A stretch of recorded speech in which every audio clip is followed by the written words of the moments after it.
vai ser comigo, com o doutor Alain Machado Dutra, um grande amigo meu e um urologista expert, né, nessa área em São Paulo, né, em Santo André, o dono da clínica HRI, e do alain.med.br, né, Alan? Sim.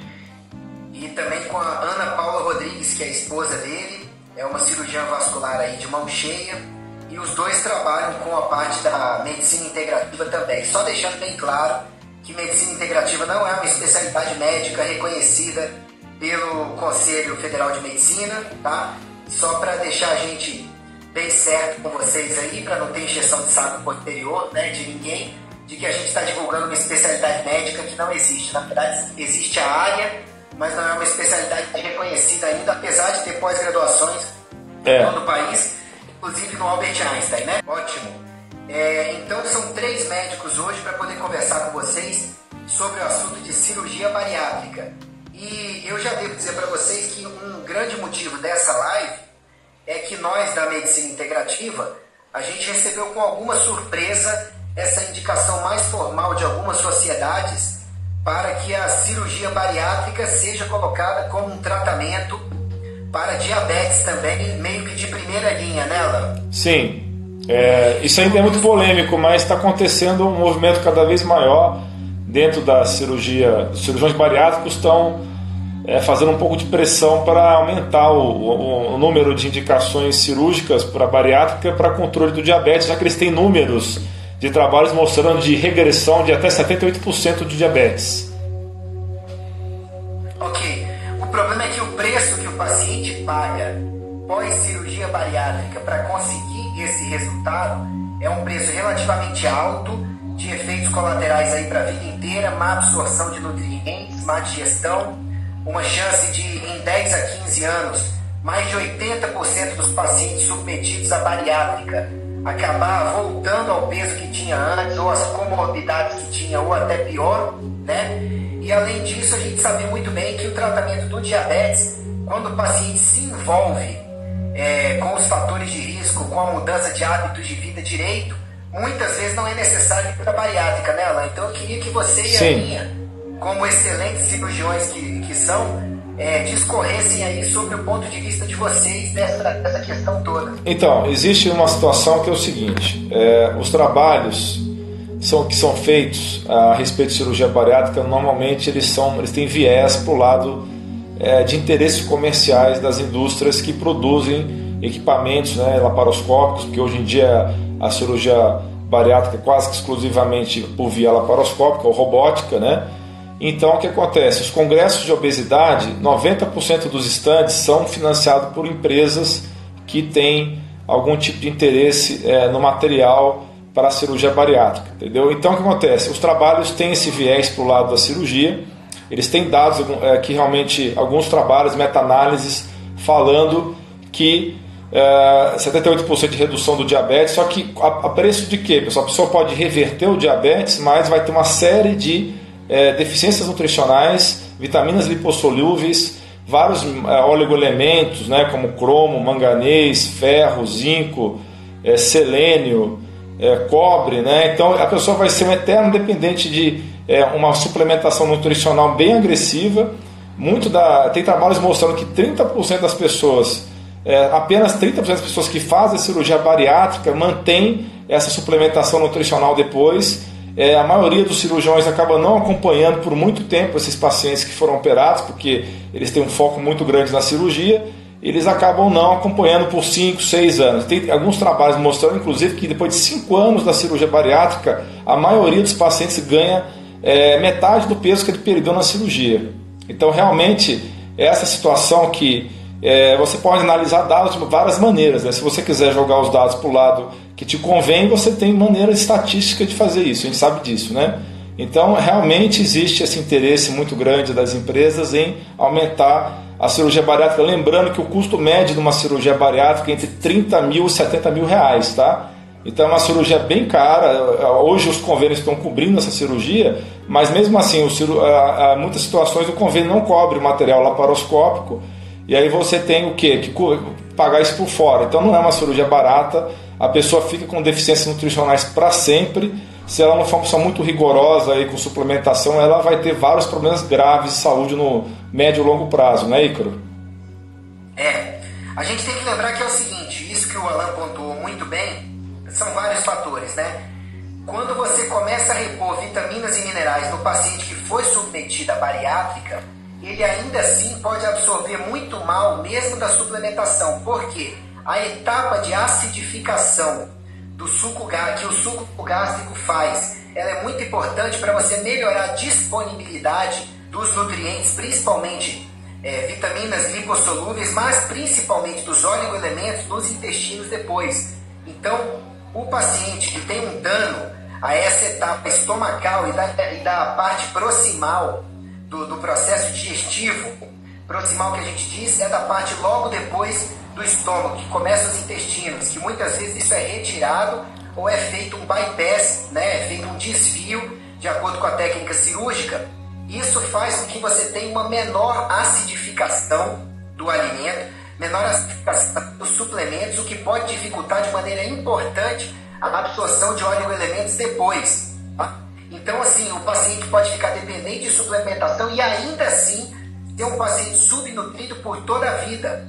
Sem contar que, como a Alan bem falou, você mexe com a absorção de vitaminas lipossolúveis, tá? A, D, E e K. Por quê? Porque você acaba mexendo com aquela etapa digestiva onde você tem uma melhor emulsificação pela bile e uma pré-digestão pelas enzimas pancreáticas da parte gordurosa dos alimentos, que carrega essas vitaminas através dos intestinos para dentro da corrente sanguínea. Então, é muito comum o paciente desenvolver uma subnutrição nos meses, nos anos que se seguem, principalmente nos anos que se seguem, e depois ele acabar engordando secundariamente ou porque volta para os hábitos de vida inadequados ou nunca os corrigiu de verdade, confiou na cirurgia, alguns até engordam para fazer a cirurgia, né?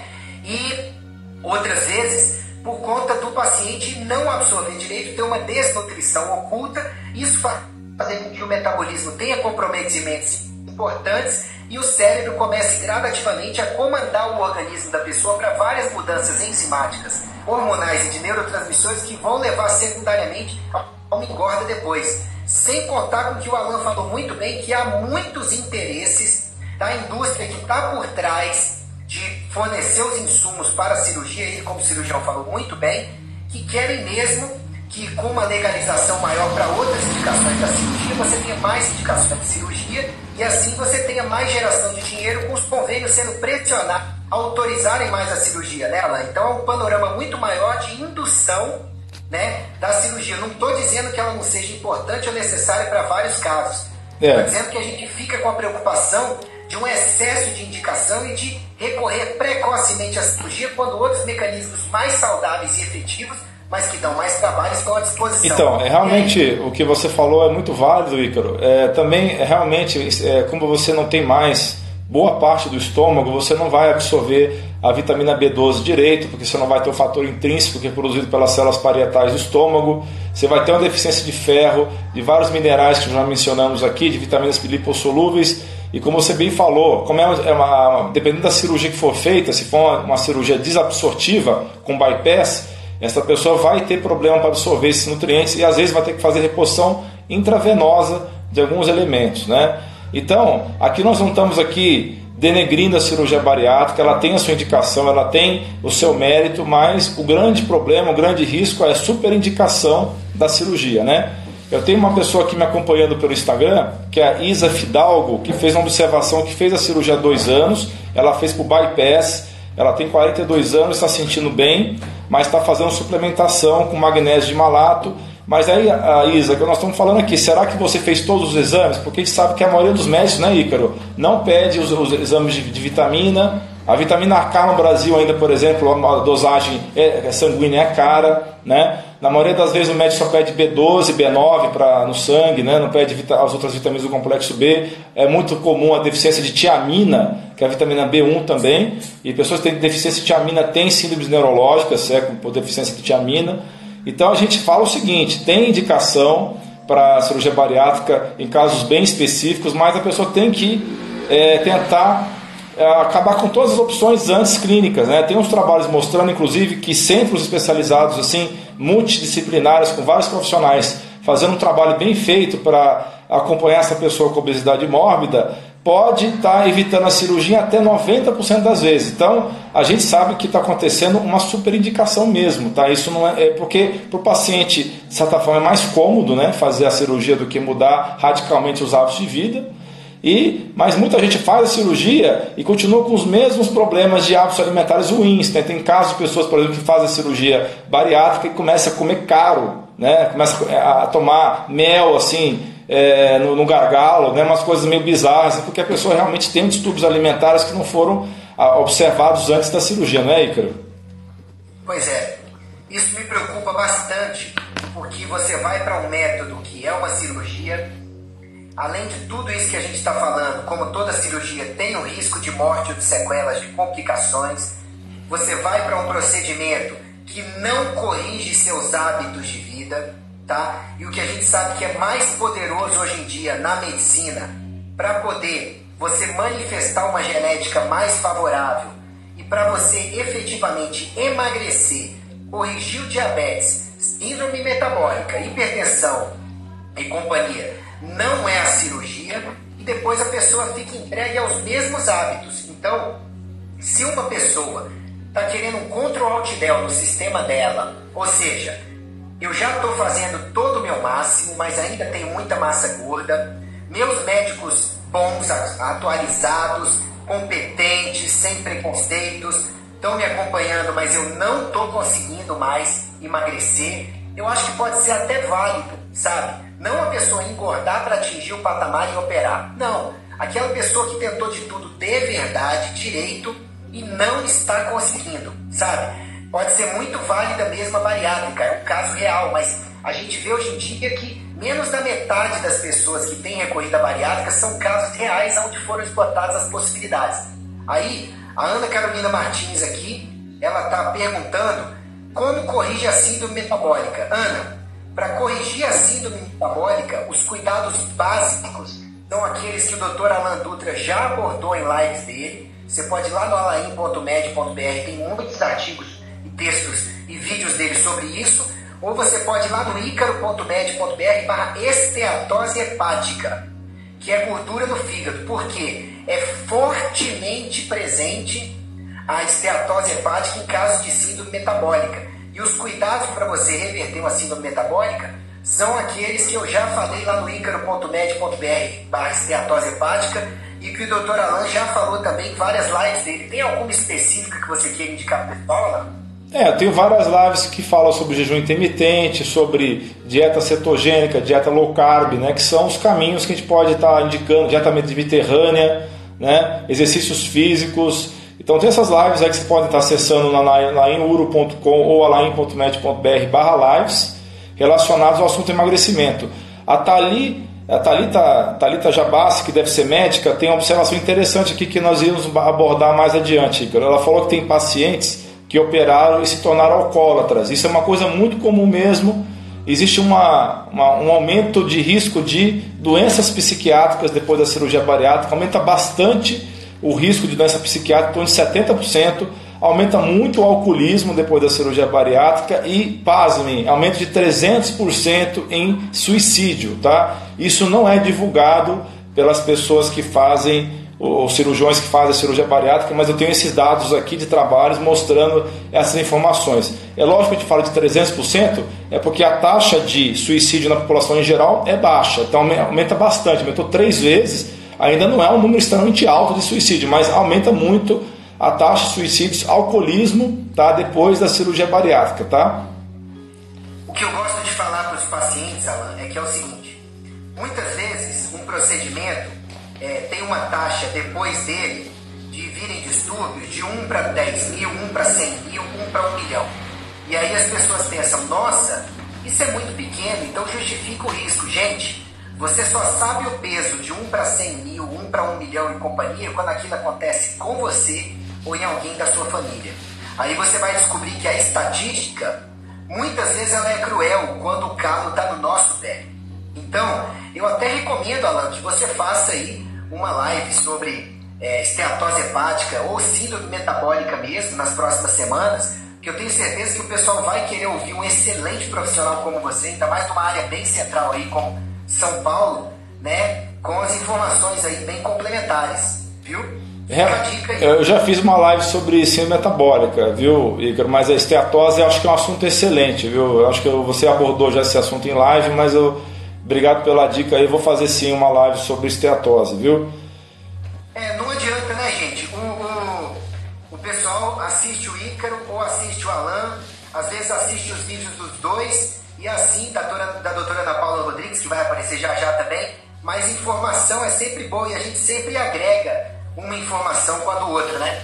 Vamos falar de um outro aspecto da bariátrica que a gente não abordou ainda, que é o seguinte: muitos pacientes pós-cirurgia bariátrica desenvolvem disbiose intestinal, síndromes desabsortivas e constipação ou diarreia crônicos, tá? Sem contar que você tem que mudar o seu perfil alimentar para o resto da vida, porque você não tem mais boa parte do seu tubo gastrointestinal funcional como antes.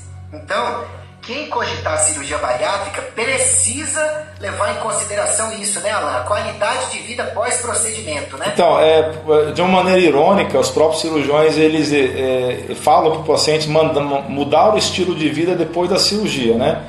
Então, isso fica uma coisa meio contraditória, né? A pessoa fez a cirurgia porque não mudou o estilo de vida e tem que mudar o estilo de vida depois da cirurgia necessariamente, porque se ela se entupir de doce, nos primeiros anos da cirurgia, ela vai ter uma síndrome de dumping, né? Se ela comer uma coisa muito adocicada, ela vai passar mal, vai ter uma crise de taquicardia, de sudorese, vai ficar suando muito, né, suando frio.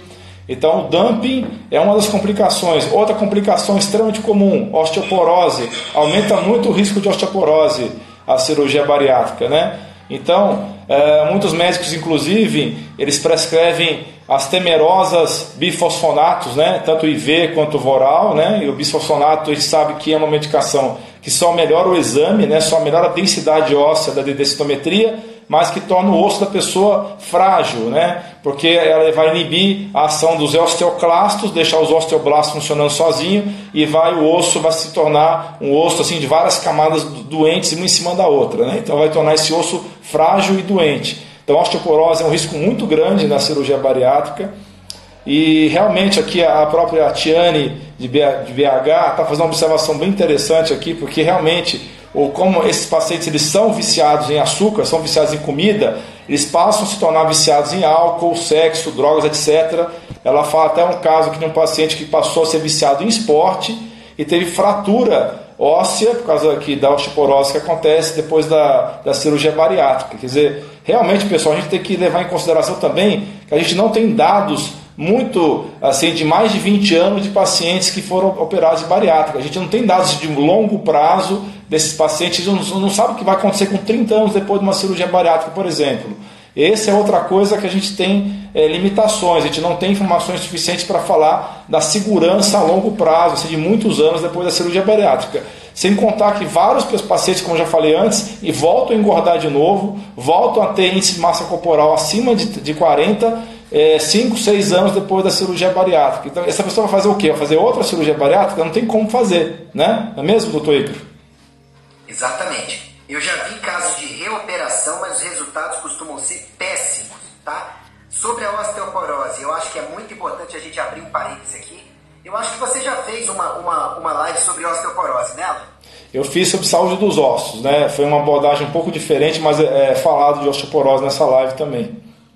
Pois é, então vocês podem acessar essa live dele e acessar lá no meu site icaro.med.br/osteoporose, que eu também fiz uma. Entendam o que é isso que o Dr. Alan Dutra muito bem falou de osteoporose pós-bariátrica. É o seguinte: o osso é formado basicamente de água e proteínas, ponto. Quando você tem o cálcio no osso, é o cálcio junto à vitamina D e hormônios que colocam ele lá, mas colocam também magnésio, estrôncio, boro e várias vitaminas que servem como cofatores enzimáticos para você não só dar firmeza para o osso, para você dar também para o osso resiliência, elasticidade e potencial de recuperação.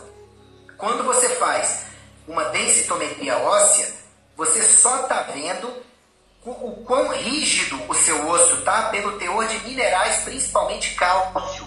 A osteopenia ou a osteoporose, mesmo não estando presentes inicialmente no paciente pós-bariátrica ou no paciente normal, digamos assim, isso não garante que o osso desse paciente está saudável, porque quando faltam proteínas, equilíbrio hormonal, exercício de força regular, bons hábitos de vida, vitamina D, o osso pode estar até se calcificando através desses remédios que colocam por aí e sobrecargas de cálcio que acabam calcificando paredes de artérias e partes moles também, né? Você pode ter tudo isso, mas o exame ser um falso bom para você. Na verdade, não está, o osso está ficando calcificado, mas esfarelento, ok? E no paciente de bariátrica, como ele fica com uma desabsorção de muitas coisas, o que vai acontecer é que, como ele não está absorvendo direito magnésio, boro, estrôncio, silício, proteínas, tá? Porque a cirurgia bariátrica tem um grande potencial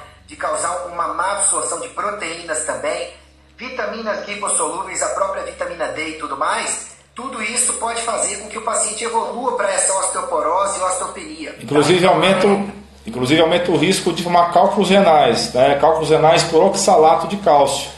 Porque quando você faz a bariátrica, você tem um problema de desabsorção de gordura, vai absorver menos gordura, o cálcio vai ficar preso na gordura e o oxalato vai ficar livre para entrar, né, pelo intestino, vai ser hiperabsorvido o oxalato e você vai ter muito mais cálculos de oxalato de cálcio, tá? E realmente a pergunta da Nice Pequeno foi respondida agora, que ela perguntou, aumenta sim o risco de pedra nos rins. Eu mesmo, quando eu fazia litotrípse extracorpórea, pegava muitos casos de pacientes pós-bariátrica que estavam fazendo cálculo urinário de repetição por conta da hiperoxalúria ou excesso de oxalato que é absorvido nos intestinos desses pacientes. E vocês estão ouvindo um especialista nesta parte, ele é um urologista, além de um médico integrativo de mão cheia aí em São Paulo. Então, gente, muitas vezes o paciente vai lá fazer a sua cirurgia bariátrica para poder emagrecer. Infelizmente, a maioria depois não vai melhorar os hábitos de vida ou manter a melhoria como os cirurgiões falaram, como os cirurgiões bem falaram. Na verdade, a melhoria deveria vir antes, tá? Isso vai fazer com que engorde de novo e somem-se os problemas que a própria cirurgia traz. Então, a gente está alertando aqui, eu vou bater nessa tecla de novo. Não para a cirurgia bariátrica ela ser uma coisa que tem que ser banida, não é isso. É só que a gente está cogitando mais uma indicação de cirurgia bariátrica que deve fazer explodir o número de bariátricas no país, aonde você está criando vários outros sintomas em um panorama que pode favorecer a doença se os hábitos de vida não forem melhorados. Hábitos que o Alan fala no site dele, nas lives dele, e que eu já falei também basicamente lá no icaro.med.br/12 passos. Querem acrescentar mais alguma coisa? Então, até aproveitando a oportunidade para responder mais uma pergunta da Nice aqui, o que fazer para melhorar o aumento do cálculo? Então, Nice, como o problema da hiperoxalúria está relacionado à desabsorção de gordura que existe na cirurgia bariátrica, uma das alternativas que você tem é usar enzimas digestivas, né? Isso é outra coisa que a pessoa vai ficar dependente depois da cirurgia bariátrica. O Ícaro já falou da vitamina D, vitamina K, vitamina E, vitamina A, que são as vitaminas lipossolúveis, já falou dos oligoelementos minerais, estrôncio, cromo, manganês, magnésio, cálcio, todas essas deficiências aí, iodo, selênio, zinco, cobre, inclusive quando você faz a cirurgia bariátrica, então uma das alternativas que você tem é tomar enzimas digestivas, fazer a suplementação desses minerais, dessas vitaminas, suplementação de aminoácidos é muito importante, porque a pessoa vai ter deficiência também de absorção de aminoácidos, de proteínas, então tudo isso é fundamental. Além de você fazer essas reposições, é importante que você tenha bons hábitos de vida, tomar água adequadamente, como o Ícaro fala com muita expertise já há muitos anos, né? Beber a quantidade de água adequada, né? Para em torno de 2,5 litros a 3 litros de água, dependendo do seu peso, né? Da sua altura. Então tudo isso é fundamental. A doutora Ana Paula quer falar algumas palavras sobre complicações vasculares relacionadas à cirurgia vascular, então, perdão, relacionadas à cirurgia bariátrica, então eu vou passar a palavra para a doutora Ana Paula Rodrigues. Entrando agora a doutora Ana Paula Rodrigues, cirurgia vascular e médica integrativa também, um excelente médico e esposo, doutor Alain, da clínica HRI, aí em São Paulo, tá? Olá, Ana. Oi, boa noite, pessoal. Muito obrigada aí pelo convite do Ícaro e do Alain. E a gente acabou pegando um gancho aqui da parte da cirurgia bariátrica, primeiro porque sempre que um paciente vai fazer cirurgia bariátrica, os grandes institutos, eles fazem uma análise multidisciplinar. Além do cirurgião responsável, avaliação nutricional, avaliação da parte pulmonar, cardiológica, avaliação da parte psicológica, né? Tem os grupos até de entrevista, a avaliação da parte vascular, anestésica. Então, o vascular faz parte, né, dessa avaliação. Primeiro porque existe um risco de a cirurgia bariátrica com outras cirurgias do tipo ortopédicas, ginecológicas, cirurgias plásticas, cirurgias de grande porte da parte oncológica, ela tem um risco de 30 a 50% de ser causa da trombose, ser causa de mortalidade no pós-operatório imediato até 15 dias após a cirurgia. Então, por isso, os grupos de bariátrica solicitam uma avaliação de risco, existe até um score, depois eu posso até tirar uma foto para estar postando um score em que a gente preenche para dar uma nota para esses pacientes de baixo risco, médio ou alto risco. Dependendo disso, existem protocolos que podem ser de 7, 15 ou 30 dias. A média hoje, de acordo com a Associação Americana, é de pelo menos 15 dias de uma profilaxia, ou seja, de uma prevenção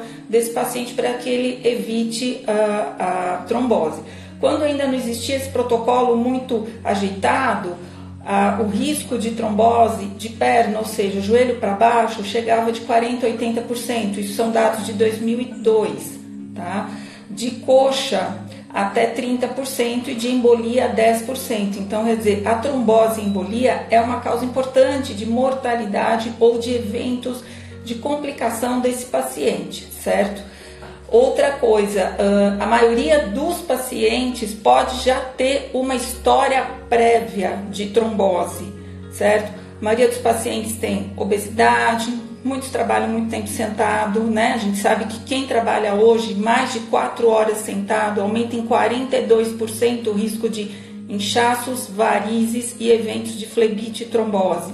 Muitos pacientes são usuários de anticoncepcional. Outros pacientes já tiveram passado de câncer, história de trombofilias, ou seja, alterações genéticas familiares que aumentam o risco de trombose. Então, é muito importante a avaliação do vascular, inclusive porque pode dar tudo certo na cirurgia e no segundo dia esse paciente tem uma embolia. Então, você expõe esse paciente a um risco grande. Então, é importante você que vai fazer uma cirurgia bariátrica, perguntar para o seu médico, perguntar para a sua equipe, né? Porque a gente fala que as equipes geralmente solicitam essa avaliação sobre a questão vascular, de prevenção, tá? No que essa prevenção, você tem os protocolos, né? A gente faz o score, muitas vezes você pede um ultrassom vascular, que é um exame que não dói, que é realizado desde do SUS, particular, convênio, e extremamente tranquilo. E você pede um ultrassom muitas vezes para avaliar se esse paciente já teve uma trombose e nunca foi visto, como é que está a questão dessa vena, se esse paciente de repente já fez uma cirurgia vascular, certo? E também a questão de edemas da parte linfática, tá? Então você faz esse ultrassom e através desse ultrassom você já também completa esse score e vai fazer um direcionamento da prevenção. Feito isso, você vai mandar uma carta para a equipe dando as orientações.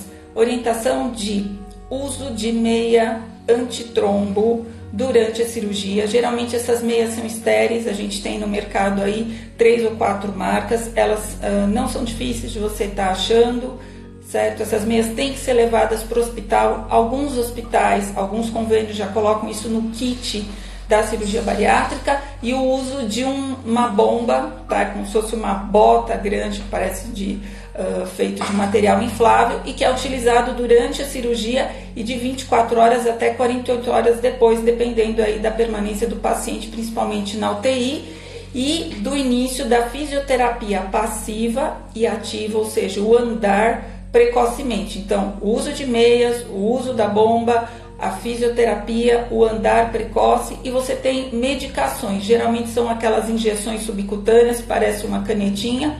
Você pode fazer em alguns pacientes 12 horas antes, em outros pacientes iniciar 6 horas após o término da anestesia e manter isso pelo protocolo de 15 a 30 dias, dependendo do score de risco desse paciente, tá? Uma coisa importante aí nos pacientes que fazem a bariátrica e que depois a gente acaba pegando no consultório por queixa de inchaço crônico, de erisipelas de repetição.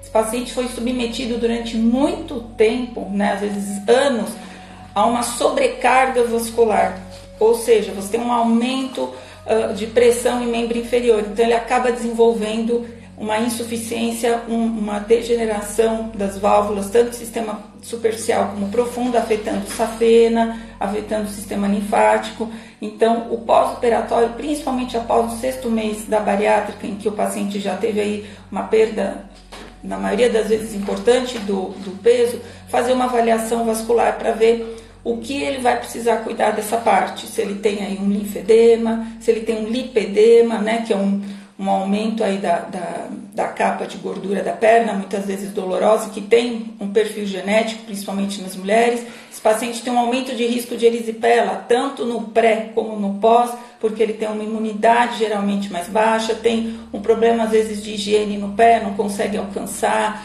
tem algumas dobras, né? Tem micoses. Então é importante tanto a questão da trombose como depois das infecções. E o que acontece muitas vezes, o paciente chega depois de 2, 3 anos, olha, emagreci e apareceram varizes. Eu não tinha varizes antes da cirurgia. Na verdade, o diâmetro da tua perna era tão importante que a hora que você emagreceu e perdeu aquela capa de gordura, as varizes que estavam lá embaixo acabaram aparecendo, né? Então essas varizes geralmente já estavam ali e que vale a pena ser tratado, tá? Então esse era o meu recado para a importância de uma avaliação de uma equipe de vascular no pré-operatório, para você ter o seu score, você ter aí o seu fator de risco, seu protocolo de risco para prevenção de trombose no peri e no pós-operatório, e depois, num pós-operatório um pouquinho mais tardio, fazer uma avaliação para ver varizes, risco de erisipela e tratamento de linfedemas. Lembrando que o paciente que anda pouco, geralmente o paciente com um pouco mais sobrepeso, ele tem uma bomba de panturrilha mais prejudicada, esse paciente vai ter mais varizes e vai ter mais inchaço. Então é importante o acompanhamento, tanto antes, enquanto o paciente está se preparando, ou quando está não num processo para cirurgia bariátrica, mas que tem um sobrepeso e vai através de dieta, orientação alimentar, uso de alguns medicamentos, mudança de estilo de vida, começar um processo de emagrecimento, avaliar aquele inchaço, aquela varizes que existe no paciente que tem aí um sobrepeso, tá bom? Agradeço aí a oportunidade de estar passando esse recado, acho que é importante, e sucesso aí para vocês no término da live. Tchau, tchau. Então, aproveitando só o ensejo da Ana Paula, tem uma outra coisa que eu gostaria de falar a respeito de outro risco importante depois da cirurgia bariátrica, que é crise de gota. Às vezes uma pessoa que nunca teve uma crise de gota e tem um ácido úrico elevado pode ter a primeira crise de gota depois da cirurgia. Quer dizer, outra situação que pode acontecer, que está relacionada a cálculo urinário também, se essa pessoa tem aumento do ácido úrico, tá? Então é uma outra coisa que a maioria dos médicos não menciona para os pacientes que vão passar por esse processo da cirurgia bariátrica. E aí, mestre Ícaro, acompanhando a live aí? Com certeza. Eu estava só pensando aqui para terminar, depois passar a bola para você para as considerações finais, é o seguinte: antes de você operar, esgote as possibilidades, principalmente aquelas relacionadas com o seu envolvimento com o processo de emagrecimento. Água, comida, exercício, sono, respiração, desintoxicar, desinflamar, pegar mais sol, gerenciar o estresse, essas coisas. Agora, se você resolveu que vai realmente operar, essas coisas continuam sendo mega importantes para você não cair nos grupos de risco de uma complicação intraoperatória ou pós-operatória, como os cirurgiões falaram, né? Até a Shirley está perguntando aqui, quando se faz bariátrica, então, tem que preocupar com a circulação. Entendi certo? Entendeu bastante certo. Com a circulação e, acima de tudo, com ter bons hábitos de vida no pré, no trans e no pós-operatório, certo? Certo. Outra coisa também que é muito comum no paciente super obeso que vai fazer a bariátrica são problemas pulmonares. Essa pessoa pode ter doença pulmonar obstrutiva crônica, apneia do sono, pode ter uma síndrome restritiva torácica por causa do excesso de gordura. E isso é uma coisa que tem que ser bem avaliada também no pré-operatório para essa pessoa não ter complicações no transoperatório. Algumas complicações, a doutora Ana falou com bastante propriedade, que são as tromboses, né? Hoje em dia a maioria dos cirurgiões, graças a Deus, fazem essa profilaxia, né? Com heparin de baixo peso molecular e com meias de compressão, bombas de compressão, que a doutora Ana Paula falou muito bem. E tem também a situação pulmonar. Esse paciente muitas vezes tem problemas pulmonares e que podem ser agravadas no transoperatório, inclusive gerando muita morbidade no transoperatório. Então é importante que faça uma avaliação bem feita, tanto vascular quanto cardiorrespiratória, cardiopulmonar, né, tanto da parte do coração, do pulmão, e também a parte vascular, como a doutora Paula falou. Então é isso, pessoal. Então essa é uma cirurgia que tem grandes consequências, não é brincadeira não é uma coisa assim que estou com índice de massa corporal 35, já vou fazer cirurgia. Não é assim, pessoal. Tenta esgotar todas as opções, como o Dr. Ícaro Alves falou, porque de qualquer maneira você vai ter que mudar os seus hábitos de vida depois da cirurgia. Por que não mudar os seus hábitos antes da cirurgia? Não seria melhor? Então fica aí, porque se você não mudar os seus hábitos depois da cirurgia, você vai engordar de novo. Se você tiver distúrbios alimentares, você vai continuar com os distúrbios alimentares depois da cirurgia, ou vai trocar esse distúrbio alimentar por um outro tipo de vício, vai ficar viciado em álcool, viciado em drogas. Isso não é fantasia, isso acontece com muita frequência, né? Pessoas ficarem viciadas em álcool e drogas depois da cirurgia. Outra questão aqui, tem uma seguidora nossa que está acompanhando a live que está dizendo que tem muita dificuldade de mastigar carne, tá? de digerir a carne que ela come, ela fica na base de whey protein e ovo. Então, isso é uma outra coisa, tem que fazer uma reeducação da mastigação depois de uma cirurgia dessa, porque a pessoa vai ter com um coto de estômago desse tamanhozinho, e se ela não souber mastigar muito bem o alimento, ela não vai conseguir digerir esse alimento, já vai estar com deficiência de enzima, já vai estar com deficiência de absorção. Então, se não mastigar muito bem o alimento, vai ter problemas graves, né, doutor Ícaro? Exato. Sobre a indicação de diabetes, que saiu mais recentemente, mais formal, mais chancelada, de fazer bariátrica para corrigir diabetes, eu enfatizo o seguinte ponto. Vai lá no icaro.med.br/diabetes, que eu explico que tem medidas muito mais eficazes, naturais e menos arriscadas do que uma cirurgia para você abordar o diabetes. Essa liberação, entre aspas, da indicação diabetes para fazer bariátrica é em casos extremos, aonde o geral, o tradicional bem feito, de preferência integrativo, falhou. Então vai lá no icaro.med.br/diabetes ou lá no site do Dr. Alain. Você já fez uma live sobre diabetes? Eu fiz uma live sobre dieta cetogênica e também já fiz uma live sobre diabetes também. Então, gente, vocês têm material para ver antes de recorrer a uma cirurgia que tem os seus riscos transoperatórios, pós-operatórios imediatos e pós-operatórios passando um tempo. Tem uma seguidora aqui que está colocando que a filha dela fez a cirurgia e que 3 anos depois continua bem.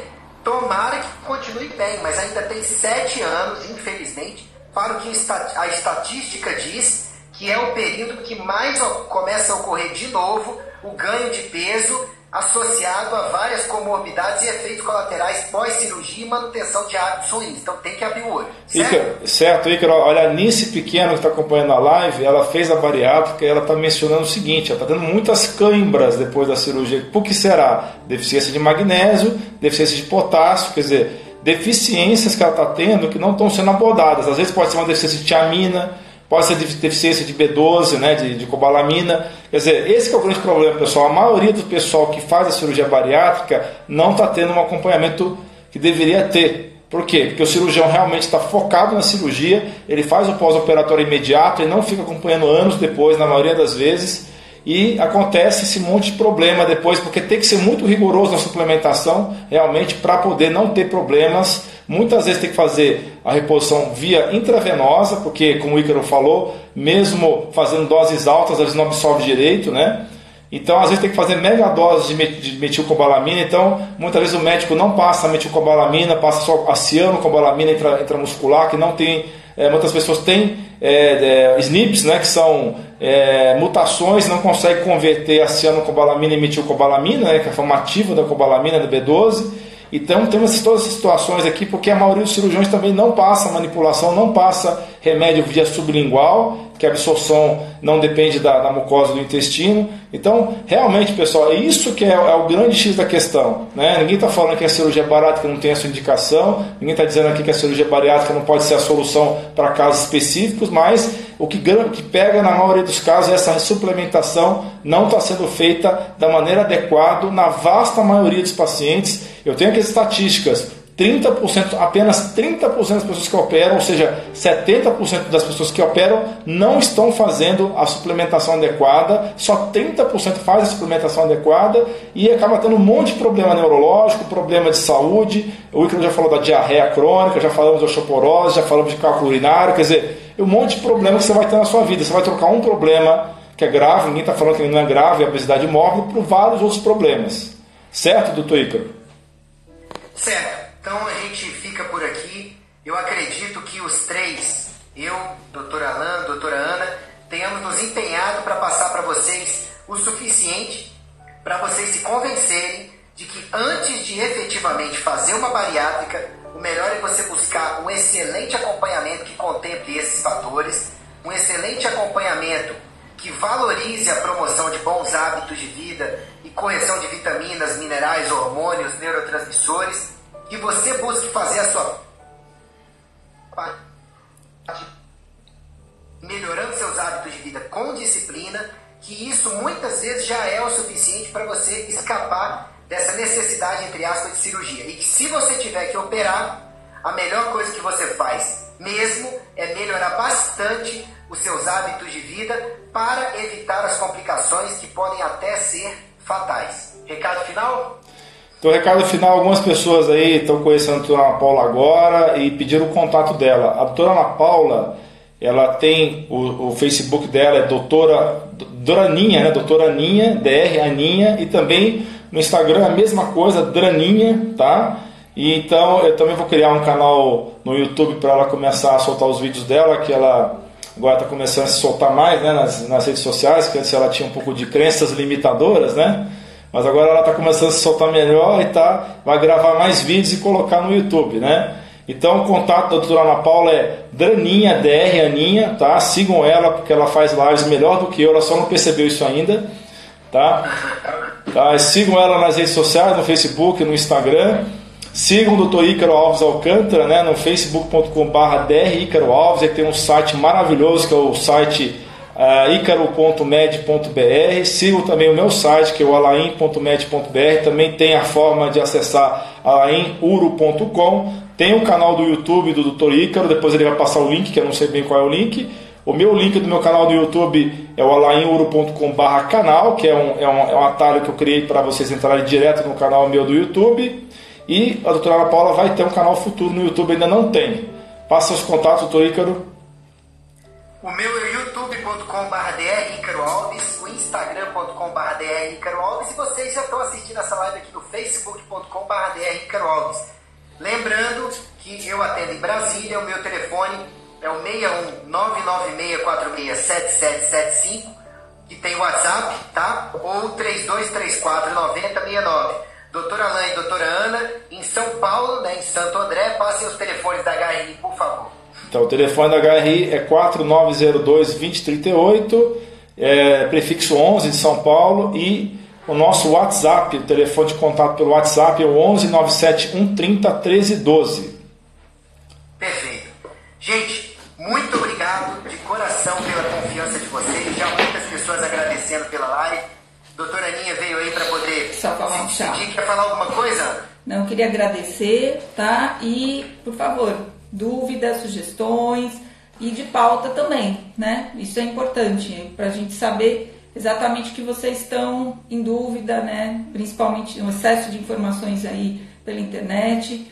Passa para a gente de repente fazer novamente aí uma pauta em conjunto ou até com outros profissionais, né? Tem muita gente boa na rede e a gente acaba também aí se obrigando a estudar mais, a atualizar, e é um ganho tanto para nós como profissionais, como para os nossos pacientes, a gente que já tem aí, né, eu, você, o Alan, 20 anos de estrada, então é muito bom, tá certo? Agradeço novamente e espero vocês então na minha página do Facebook, consultório doutora Ana Paula Rodrigues, ou no Instagram, @Draninha, tá ok? Boa noite, Ícaro, dá um beijo na Gigi, na Kátia, já estamos com saudade. Tchau, tchau. Um abraço para vocês. Fiquemos com Deus então. Estou encerrando aqui. Um abraço, até mais. Grande abraço, tchau, tchau. Pessoal que está acompanhando o Instagram, também estou encerrando aqui a live, mas eu vou ficar mais alguns instantes. Se vocês quiserem fazer algumas perguntas, eu vou estar respondendo agora, tá bom? Mas eu vou ficar mais 2 minutos aqui ao vivo para responder dúvidas. Então, Isa, você tem dúvidas, Isa Fidalgo? Se você tiver, o Dr. Ícaro ainda está aqui comigo ainda também na transmissão, não na transmissão no Facebook, mas ele está aqui falando comigo pelo FaceTime. Não sei se ele pode continuar ainda conosco. Você pode continuar conosco? Posso sim, por favor. Se vocês tiverem alguma pergunta, eu vou ficar mais 5 minutos para responder. O Dr. Ícaro também, se eu não souber, com certeza ele vai saber responder, né? Porque esse menino estuda muito, né? Ele estudou tanto que queimou um pouco o couro cabeludo e ficou faltando aqui um pouco de cabelo, né? Tanto que ele estudou, entendeu? É verdade, pelo menos no meu caso está em cima o problema. Não é um problema, mas tá bom. Ai, Jesus. A Isa Fidalgo está perguntando. Tem uma pergunta aqui da Tiane de BH, que é nutricionista. Ela perguntou sobre o ácido úrico e a relação com o consumo de carne. Então, existe essa ideia de que o ácido úrico é principalmente associado ao consumo exagerado de carne ou de frango. Realmente, se você consumir muito frango, muita carne, você pode aumentar o ácido úrico. Mas, na nossa experiência, minha e do Dr. Ícaro também, o grande vilão do ácido úrico é realmente os alimentos industrializados ricos em xarope de milho. Não é isso, Dr. Ícaro? Exato. São os alimentos industrializados, o xarope de milho, a respiração inadequada ou falta de oxigenação que acaba quebrando o ATP nos derivados de uridina e daqui a pouco vai acabar virando ácido úrico, o excesso de frutose e de glicose, e lá por último é que a gente vai pensar no excesso de proteínas, que não é o mais comum, e a falta de água também, que é fundamental para dissolver os cristais de ácido úrico e eles saírem na urina, né? Então, a Isa, espero que tenha sido respondida a pergunta. Então, resumindo, frutose, né, e xarope de milho, que é rico em frutose, excesso de açúcares refinados, excesso de alimentos industrializados é a principal causa de aumento de ácido úrico, mais do que alimentos embutidos, mais do que carnes em geral, mais do que frutos do mar, que é o oficial, né, que se fala de dieta para baixar ácido úrico. A pergunta da Isa Fidalgo: por que nós perdemos o libido? Não sei se está falando relacionado à cirurgia bariátrica, mas se você está falando de cirurgia bariátrica, tem muitas pessoas, homens que fazem cirurgia bariátrica, têm deficiência de zinco, e a deficiência de zinco é uma das causas de infertilidade e também de disfunção erétil. Pode ser isso, ou até por uma questão também de lesão nos vasos arteriais, que a pessoa já teve durante muitos anos com a síndrome metabólica, tá? Mais alguma coisa a acrescentar nesse sentido, Dr. Ícaro? Tem sim, a desnutrição pode levar a uma baixa de produção de hormônios também, né? E isso fazer com que a baixa de libido seja só uma parte do problema, né? Deve ter outras associações aí também. Muito bem lembrado, perfeito. A doutora Melissa Garcia pergunta: você sabe o que pode dar alteração na língua? Mas você está falando de cirurgia bariátrica? Será que é isso que ela está falando? Algumas deficiências de vitamina dão alteração na língua. Não é isso, Dr. Ícaro? Exatamente. Algumas principalmente do complexo B. Então, deficiência de vitamina... Língua careca. A língua lisa, aquela língua lisa. Também tem o caso da língua framboesa também. Deficiência de vitaminas do complexo B dá aquela língua lisa e língua framboesa, tá? A doutora Melissa pergunta sobre a vitamina C. Então, é importante também repor a vitamina C. Não é uma das vitaminas que mais tem deficiência na bariátrica, porque ela é uma vitamina hidrossolúvel, né? Ela não é uma vitamina lipossolúvel, mas é importante também porque muitos desses pacientes que foram submetidos à cirurgia bariátrica têm disfunções do eixo HPA, né, de hipófise pituitária adrenal, e pode ter deficiência de vitamina C por excesso de cortisol ou falta de cortisol, que é mais comum, né? Então, o que mais? Dúvidas sobre as enzimas, se usa gastroresistente ou não. Não precisa fazer uso da enzima gastroresistente, porque a pessoa que fez a cirurgia bariátrica ela vai ter um trânsito rápido, então não precisa você fazer uso de medicação de liberação prolongada no caso das enzimas que você vai usar depois para repor depois da cirurgia bariátrica. Alguma coisa a acrescentar a respeito disso, Dr. Ícaro? Não. As cápsulas gastroresistentes, elas acabam perdendo a necessidade, até porque a área gástrica é muito menor, o ataque ácido às substâncias que seriam colocadas dentro da cápsula seria muito menor. Agora, a reposição enzimática é muito importante, porque a gente já tem uma queda de 1% ao ano, a partir dos 20 anos de idade, no nosso potencial de produção de enzimas digestivas. Né? Isso já acontece. Isso 1% a cada ano. Imagina o quanto essa queda não aumenta, né? Depois, se você não tiver uma boa reposição de enzimas, né? Perfeito, é isso mesmo. As observações do Dr. Ícaro estão perfeitas. Então, está perguntando doses aqui. Infelizmente, eu não respondo doses nas redes sociais, tá? Porque pode configurar uma consulta online, tá bom? Quem me acompanha sabe que eu não falo de doses nas minhas lives, tá? Então, a doutora Melissa fala de perder o paladar. Pode acontecer de você perder o paladar, tá? Tem uma deficiência de oligoelementos, de minerais. Eu não me lembro exatamente qual mineral que faz perder o paladar, mas tem uns minerais que faz você perder o paladar. Se eu não me engano é o zinco, é isso, Dr. Ícaro? Que você tem deficiência de zinco, perde o paladar, né? Eu sei que o zinco e algumas do complexo B, mas especificamente quais, eu vou ficar devendo. Pode mandar um e-mail pra gente, a gente pesquisa e responde depois. Mas acontece, é uma das complicações da...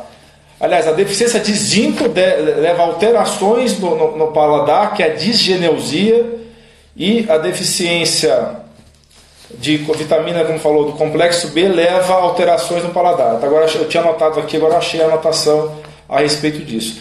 Pessoal, então vamos encerrar a live, porque eu preciso liberar o Dr. Ícaro também, né? Nós temos família, né? As crianças estão precisando da nossa atenção, né?